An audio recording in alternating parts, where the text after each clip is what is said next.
It was a golden morning in Madrid. The kind of day where everything seems to move a little more slowly, as if the sun itself wanted to take its time shining over the city. Cristiano Ronaldo had just finished a quiet breakfast with his team and was heading to the airport. This wasn't a vacation or a business trip, he was on his way to Dubai to play in a charity match, a cause close to his heart. The event was meant to raise funds for orphan children across the Middle East, something Ronaldo had personally supported for years but had chosen never to publicize. For him, kindness didn't need cameras. It just needed action. At the private entrance of the airport, things moved smoothly. Airport staff greeted him with a mix of reverence and familiarity. Despite his legendary status, Ronaldo always made time to greet people with a smile or a handshake. He checked in early, was escorted quietly to his first-class seat, and settled into the warm luxury of the cabin. Noise-canceling headphones, a welcome drink, and the calming scent of lavender in the air, it was the perfect moment of peace before a long flight. He wasn't traveling with security today. No entourage. Just Cristiano Ronaldo, a book in his hand, and a mission in his heart. But peace has a way of testing us. Just minutes before takeoff, a soft voice interrupted his thoughts. A flight attendant stood by his seat, visibly nervous, wringing her hands. Her uniform was pristine, but her posture gave away the tension building inside her. "Mr. Ronaldo," she began, almost whispering, I sincerely apologize, but there's been a last-minute change. A VIP shareholder of our parent company has unexpectedly boarded. Management has instructed us to accommodate them here. You've been reassigned to economy." There was a pause. A heavy silence that seemed to pull every eye toward row 1A. Several passengers nearby turned their heads, confused, some clearly outraged on his behalf. It was unheard of. One of the most globally respected figures in sports, asked to move from first class to economy. Not due to an overbooking error, not due to a technical glitch, but because someone with more corporate power had shown up unannounced. Ronaldo didn't blink. He looked up at the flight attendant and smiled gently. There was no trace of anger. No sarcasm. No passive aggression. He simply nodded and said, "It's okay. If someone else needs the seat, they can have it." She stared at him in disbelief, lips slightly parted as if waiting for the real reaction to come. But it never did. Ronaldo stood, adjusted his backpack, and began walking down the aisle toward economy. No security to clear a path. No staff to escort him. Just quiet footsteps echoing through a cabin filled with stunned silence. Phones came out. Whispers spread like wildfire. A businessman in the row behind Ronaldo muttered, "I've seen CEOs throw tantrums over coffee temperature. And he just gave up his seat like it was nothing." Someone else whispered, "That's why he's loved. Not just because of football." In the economy section, Ronaldo squeezed into a window seat beside an elderly woman who seemed startled to see him. The legroom was tight, the seat not built for a man of his stature, but he made no complaint. Just sat down, fastened his seatbelt, and offered a polite smile. From the outside, it looked like a downgrade. A fall from first class to coach. But inside that cabin, something far greater had just happened. Cristiano Ronaldo had quietly taught the world a lesson in grace. And while the engines of the plane began to roar, something far more powerful was taking off, something that no one on board could have predicted. What Ronaldo did next, and the chain reaction that followed, would not only shake the airline industry, but show the world that sometimes, the smallest acts of humility can spark the biggest storms. This was no ordinary flight. It was the beginning of a story that would circle the globe, and cost one arrogant airline $500 million. But to Ronaldo, none of that mattered. Because for him, the only seat that truly counts is the one where you choose to do the right thing. Even when no one's watching. Especially then. The hum of the engines had settled into a low, steady rhythm as the plane cruised through the sky. Passengers had returned to their conversations, their devices, their books, but one man sat in economy class, legs folded awkwardly due to the cramped space, and yet with a kind of ease that seemed out of place for someone of his stature. Cristiano Ronaldo, global football icon, multimillionaire, and role model to millions, was quietly reading by the dim overhead light. Next to him sat an elderly woman, no more than 5 feet tall, her hands gently trembling as she tried to pour herself a cup of water from the plastic bottle the airline had given her. The turbulence caused the cup to tip slightly, spilling a bit onto her tray. Instinctively, Ronaldo reached out, steadying her hand with his own. "Oh my, thank you," she said, her voice soft and tired, yet filled with warmth. She glanced at him and did a double take. Her eyes narrowed slightly. You look familiar." Ronaldo smiled, his voice low and comforting. "I get that sometimes." She chuckled. "Are you an actor?" He laughed, shaking his head. "No, just someone who kicks a ball around." The woman smiled at the modesty. "Well, whatever you do, you're a kind young man. Not many these days would bother helping an old woman like me." He asked her name. "Fatima," she replied. "I was a schoolteacher for 42 years in Lisbon. Retired now. This is my first flight in almost 3 decades. I'm terrified of flying, but my daughter insisted I visit her in Dubai. I lost my husband 2 years ago, and she says it's time I start seeing the world again. But I still get nervous." Ronaldo leaned in a bit closer. "I used to be scared of flying, too. Especially when I was a teenager flying alone from Madeira to Lisbon for training. I missed my family every time the plane took off. But I used that fear to fuel my dreams. Sometimes, facing what we fear is the only way to grow." Fatima's eyes sparkled at his words, her hand resting lightly on his arm. "That's very wise. My grandson would love to hear that. He worships you. Wait, you're not that Ronaldo, are you?" He nodded with a playful grin. For a moment, she was speechless. Her hand went to her mouth, and tears welled up in her eyes. "My grandson, he lost his father when he was just 4. Life has been hard for him. But he has your posters all over his room. He trains every day, even when he's tired or sick. He always says, Cristiano never gave up, and neither will I. You're more than a footballer to him.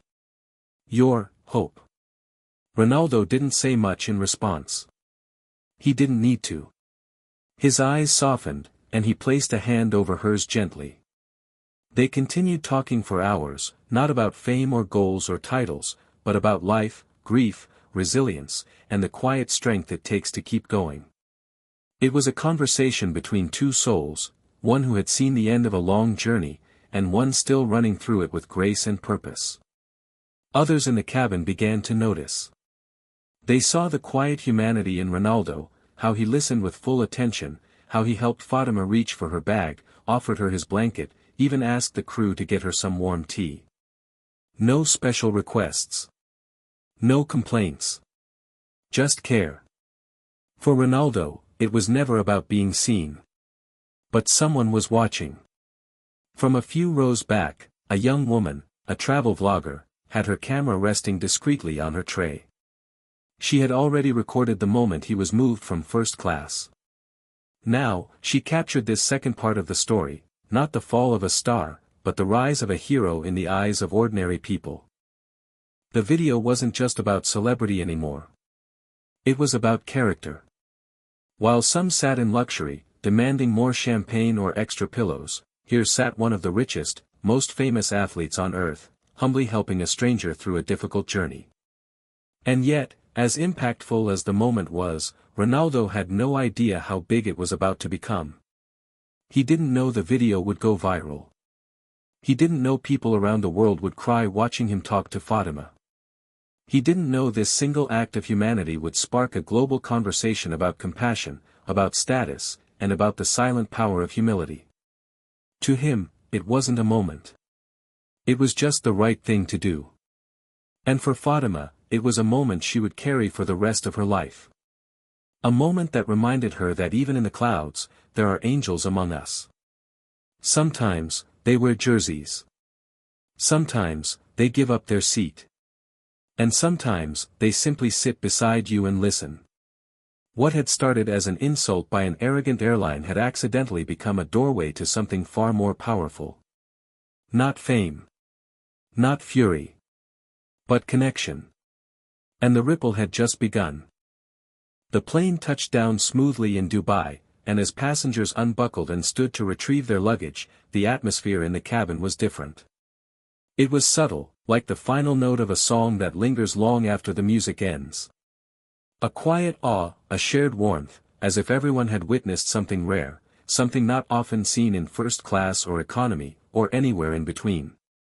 Cristiano Ronaldo helped Fatima with her bag, walked with her through the terminal, and only after ensuring she safely met her daughter at arrivals did he slip quietly out through a side door where a discreet car waited. No entourage. No press. Just him and a silent desert breeze greeting him with the same humility he'd shown on that flight. But far away from the sun-soaked runway in Dubai, something entirely different was happening in the digital world.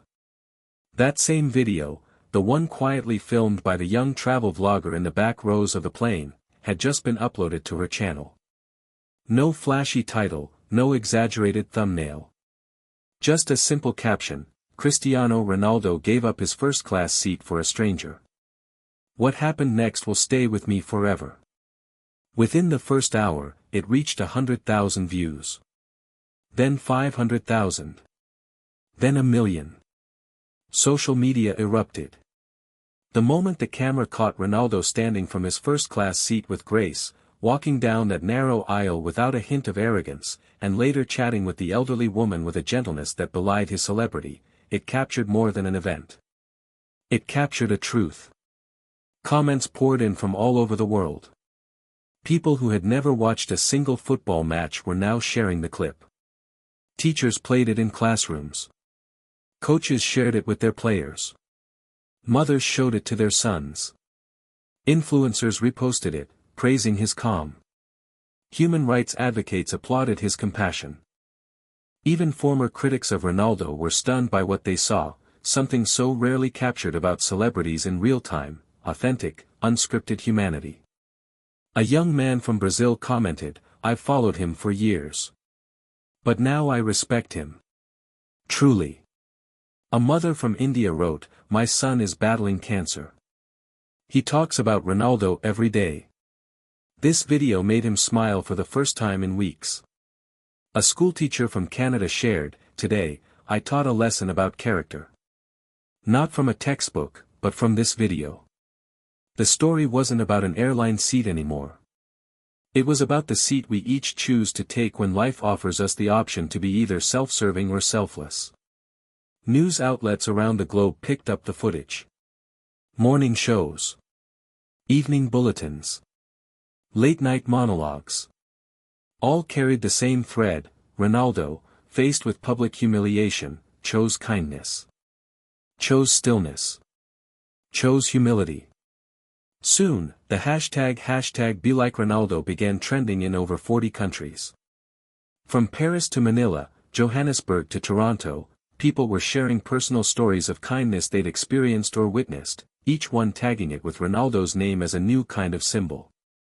Not just of athletic greatness, but of something deeper. Yet, as the views climbed into the tens of millions, attention also began shifting toward the airline.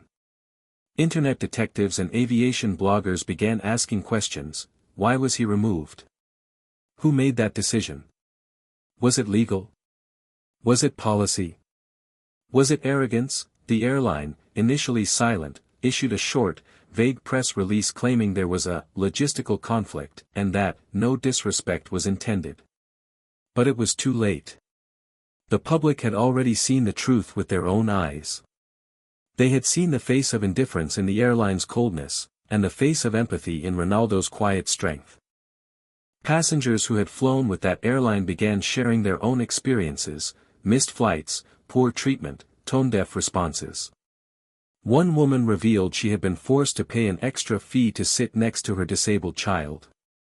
Another man said he was removed from a flight for asking to switch seats due to anxiety. Suddenly, Ronaldo's story wasn't an isolated incident. It was the spark that exposed a fire beneath the surface. The story became symbolic. No longer about football. No longer even about Ronaldo. But about every single person who had ever been told that money matters more than humanity.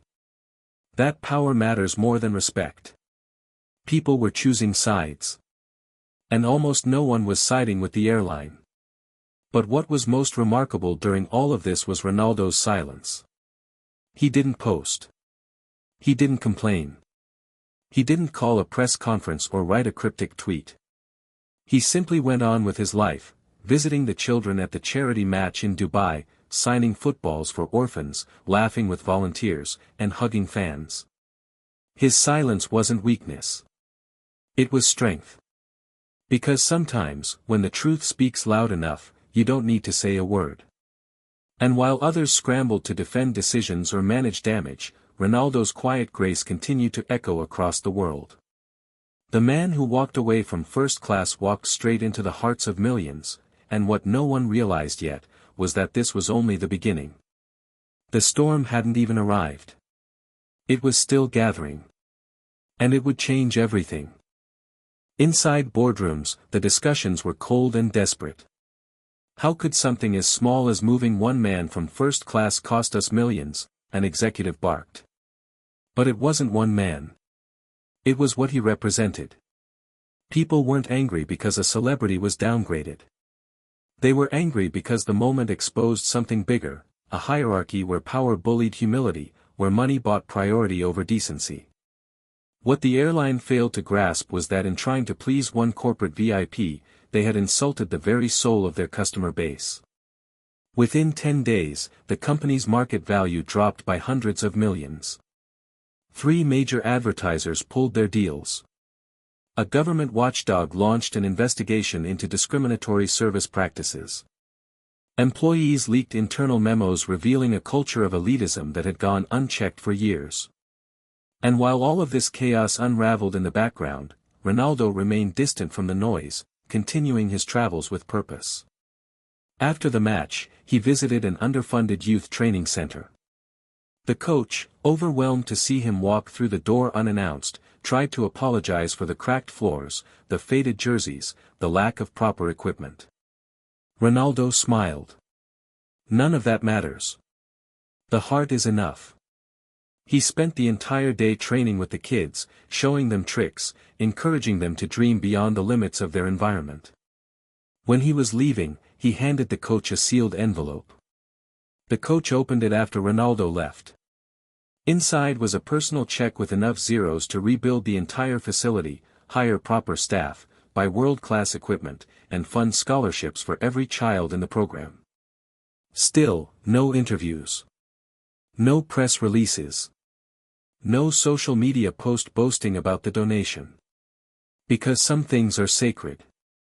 By now, Ronaldo's quiet strength had begun to inspire a movement far greater than anything anyone had anticipated. In dozens of countries, young athletes were tweeting about kindness. People began documenting small good deeds, attaching them to the same now viral hashtag #BeLikeRonaldo. A boy in Chile gave up his seat on the bus for a pregnant woman. A teen in Nigeria returned a lost wallet with every coin untouched. A group of university students in London launched a scholarship fund in Ronaldo's name, for students who demonstrated empathy, not just academic brilliance. And all of it stemmed from one moment of humility, when a man chose silence over outrage, compassion over entitlement. But for the airline, the damage was still compounding. A major investor went public, stating that he had sold all of his shares, calling the company's culture outdated, disrespectful, and in need of complete reform. The CEO issued a public apology, but it fell flat. It was too corporate. Too calculated. Too late. Because while they had been playing the game of optics, Ronaldo had already won the hearts of millions simply by being who he always was, grounded, generous, and human. What no one realized yet was that Ronaldo's example wasn't just a reminder of how to act in public, it was becoming a blueprint for how to lead a life with purpose. And as more stories from that fateful flight began to surface, as more passengers shared what they had witnessed on board that day, how he helped others, how he smiled through the insult, how he chose dignity over defiance, it became clearer than ever. This was more than a viral moment. This was a reckoning. And it had only just begun. Some stories fade as quickly as they rise. A moment of outrage goes viral, a wave of emotion crests, and then the world moves on. But this wasn't one of those stories. Days had passed since the video of Ronaldo being quietly moved from first class to economy class took the world by storm, and yet, instead of fading into the background, the story seemed to grow louder, not through scandal or controversy, but through the quiet resonance of something deeper. Something honest. Something human.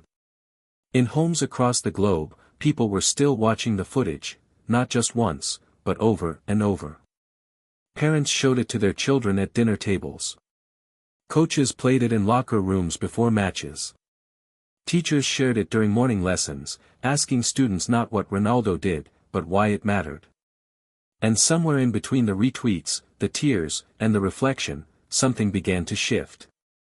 The airline, now facing a brutal storm of public backlash and financial bleeding, had lost nearly $500 million in market value.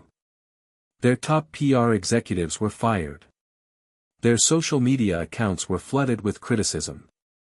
Flights were cancelled.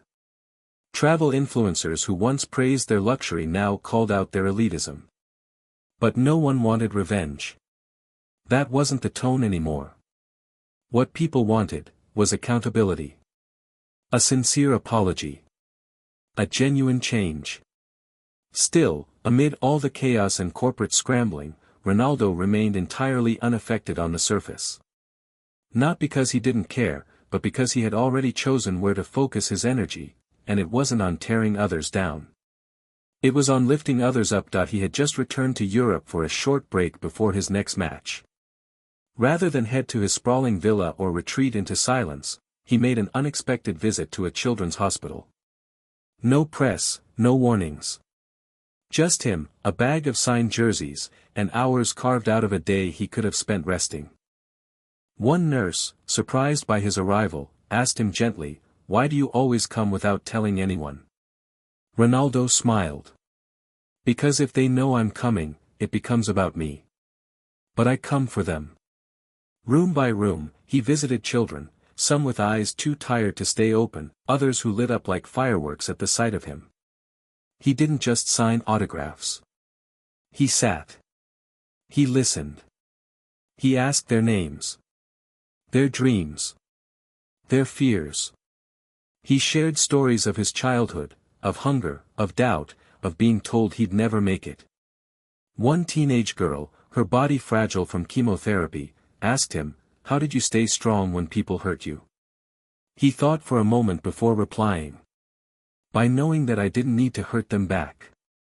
Those words, captured by a nurse and later shared anonymously, became a quote repeated in dozens of languages across the internet. "I stayed strong by knowing I didn't need to hurt them back."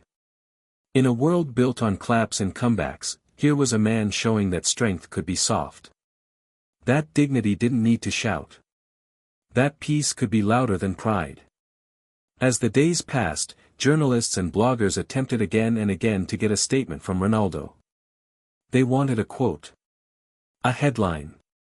But his silence remained steadfast. He didn't need to speak, his actions had already become a language the world understood. Meanwhile, back at the airline's headquarters, the pressure reached a boiling point. Shareholders demanded a leadership change.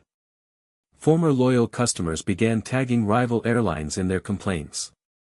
A petition to demand an official apology to Ronaldo reached over 3 million signatures.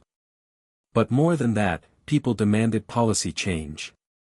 They didn't want another rehearsed PR statement. They wanted reform. Finally, under global scrutiny, the airline's interim CEO stepped in front of cameras and delivered a public address. Unlike the previous canned responses, this one was visibly different. His voice cracked. His expression was honest. "We failed," he began. Not just in how we treated Mr. Ronaldo, but in how we have been treating people for years. This incident exposed not just a decision, but a mindset. One that we must change. He announced sweeping reforms: no more class-based priority at the cost of human decency, revised training for all crew on humility and respect, and the creation of a global advisory panel, including customer advocates and social leaders, to hold the airline accountable going forward. And then came the final moment of the speech. With Mr. Ronaldo's permission, we would like to name a new charitable initiative in his honor, one that funds travel for children in critical medical need, so that no child ever has to miss the chance at healing because of the price of a ticket. It will be called the Ronaldo Skyhope Fund. The world listened. Some applauded. Others wept. When asked for a response, Ronaldo declined to appear publicly. Instead, he sent a handwritten note. "I don't want the world to remember what happened on that plane. I want them to remember what came after. If one moment of humility can inspire healing, then let the healing continue. Not for me, but for everyone who's ever been overlooked, unheard, or made to feel small." And just like that, a story that had begun as a quiet humiliation had now become a symbol of transformation, not just of a man, or an airline, but of what is possible when we choose compassion over ego. The world had seen enough cruelty. It was hungry for grace. And in the heart of the storm, Ronaldo had offered exactly that. The winds of change that had begun with a quiet act of selflessness were now moving across borders, industries, and generations. The world was no longer just talking about Ronaldo the footballer, they were talking about Ronaldo the human being. And this time, the applause wasn't coming from packed stadiums, but from living rooms, hospital wards, classrooms, and boardrooms. The ripple effect was undeniable. But even as the airline scrambled to repair the fractures in its public image, and even as global news outlets spun stories of corporate change and policy overhauls, Ronaldo remained untouched by the noise. His attention had turned somewhere entirely different, to something deeper, something the world hadn't yet seen coming. It started with a letter. Delivered quietly to a small community center on the outskirts of Lisbon, the letter was handwritten, addressed to a woman named Clara Oliveira, the director of a rehabilitation home for troubled youth. The facility had long struggled for funding. Forgotten by most donors, ignored by local officials, it served as a shelter for young boys and girls who had slipped through the cracks, orphans, runaways, survivors of abuse. In the letter, Ronaldo wrote that he had once passed by the center as a child. That he remembered the peeling paint, the broken swings, and how, as a young boy with a football under his arm and dreams in his chest, he had wondered who lived inside those walls. Now, years later, he wanted to give those children what he never had, not just hope, but dignity. Enclosed with the letter was a personal donation that would fund the center's operations for the next 20 years. But he didn't stop there. He visited, quietly and without media, walking through the narrow halls, meeting the children, sitting on their beds, listening to their stories. A boy who had lost both parents in a fire. A girl who hadn't spoken in 3 years. A teenager who had been in and out of juvenile detention, whose eyes lit up when Ronaldo asked him about his dreams. That night, Ronaldo played football with them in the rain. No photographers, no lights, just laughter echoing through the courtyard of a forgotten place now filled with purpose. Mud clung to his shoes, rain soaked his shirt, but he didn't care. For a moment, he was just like them, a boy with a ball, chasing joy. Meanwhile, the Ronaldo Skyhope Fund, announced by the airline in their attempt to atone, had already begun taking shape. But Ronaldo had quietly stepped in to ensure it was more than a symbolic gesture. He had his team oversee the structure personally. He arranged for the first round of children to be flown to specialist hospitals across the world, some of whom had never been on an airplane before, let alone had the chance at life-saving care. A girl from Ghana received emergency heart surgery in London. A boy from Indonesia, who had lost both legs in an accident, was fitted with prosthetics in Germany. A toddler from Syria, who had lived through bombings and illness, was given access to treatment in France. And Ronaldo, though not always present in person, followed every story. Sent gifts. Wrote personal notes. Sometimes called the families directly. His only request was that none of it be made public in his name. But the world began to notice anyway. It was as if his silence had become its own kind of megaphone, an echo of humility that carried louder than any press release ever could. Meanwhile, the airline's image, though slowly mending, remained in the shadow of a man they once treated as disposable. The irony was unmistakable. They had forced Ronaldo out of first class, and yet he had elevated himself far beyond their reach, rising not in status, but in moral stature.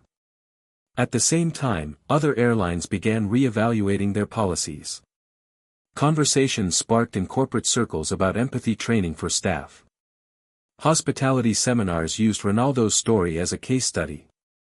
Travel agencies began advertising kindness-driven flying experiences, and customer service manuals were rewritten across multiple industries, not by regulation, but by inspiration. What no one could deny was that something had shifted, and it all stemmed from a moment most people would have treated with bitterness. A moment Ronaldo had transformed with grace. But amid all the good that was unfolding, Ronaldo remained focused inward. He returned to training. Played matches. Spent time with his family. Smiled, quietly, at the irony that a seat on a plane had somehow brought millions of people closer together. He wasn't interested in victory laps or awards. He wasn't trying to be remembered for this. Because to him, doing the right thing didn't need to come with recognition.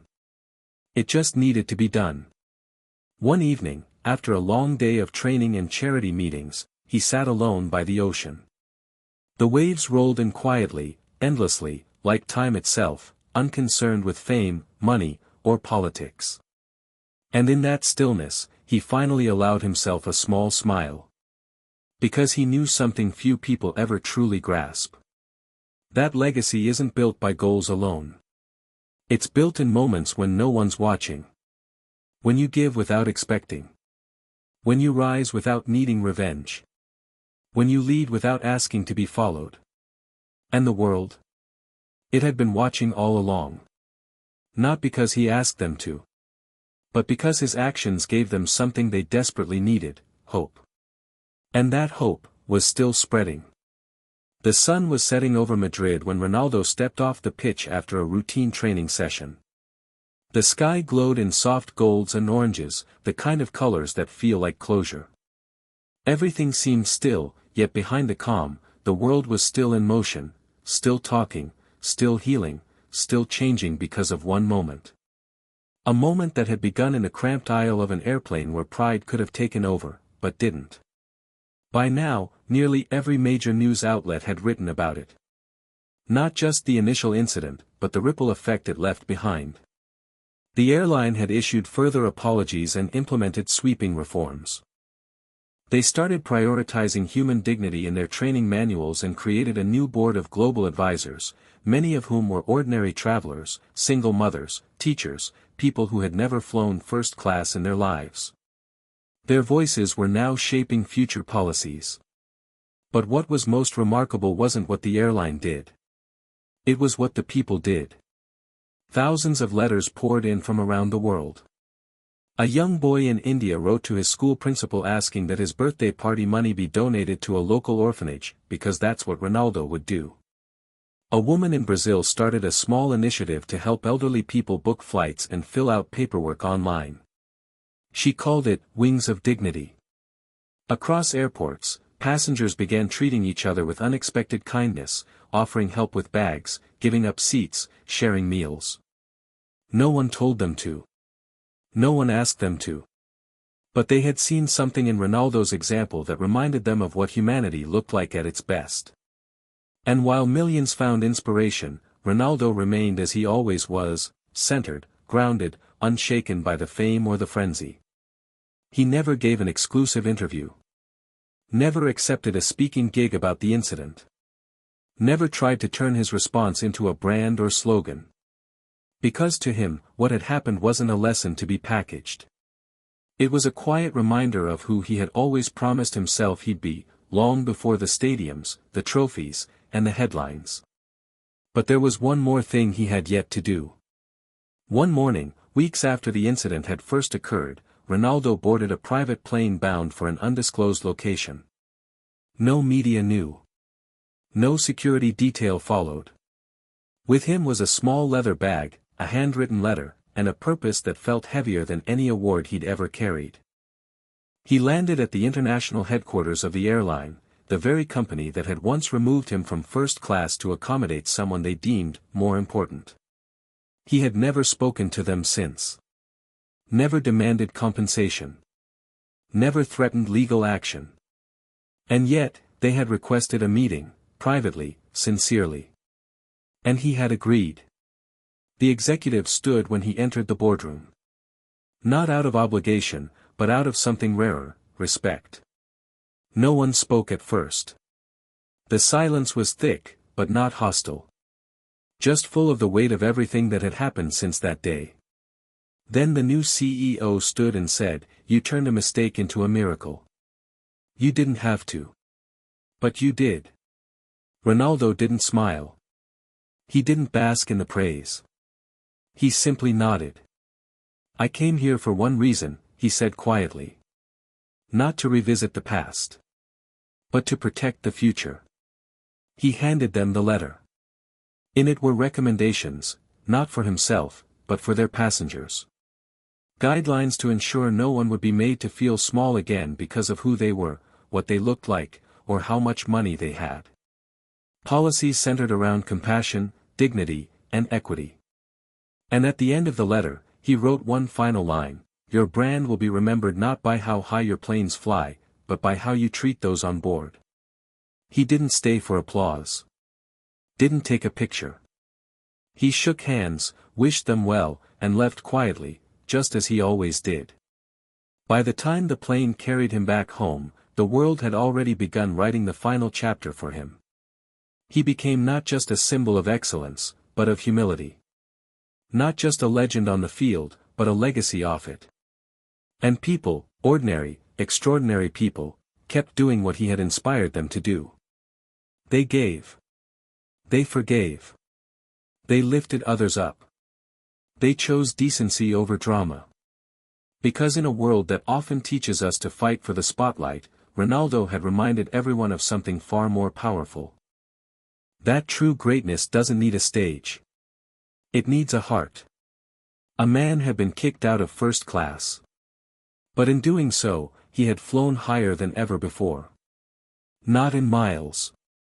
But in meaning. And somewhere, in a quiet corner of the world, a young boy with a second-hand football whispered to himself as he tied his worn laces, "One day, I'll be like Ronaldo." Not because he scored goals. But because he chose grace, even when no one would have blamed him for choosing something else. And that is how a seat on an airplane became the beginning of a legacy far too big for any cabin to contain. The flight ended. But the story? It will soar forever.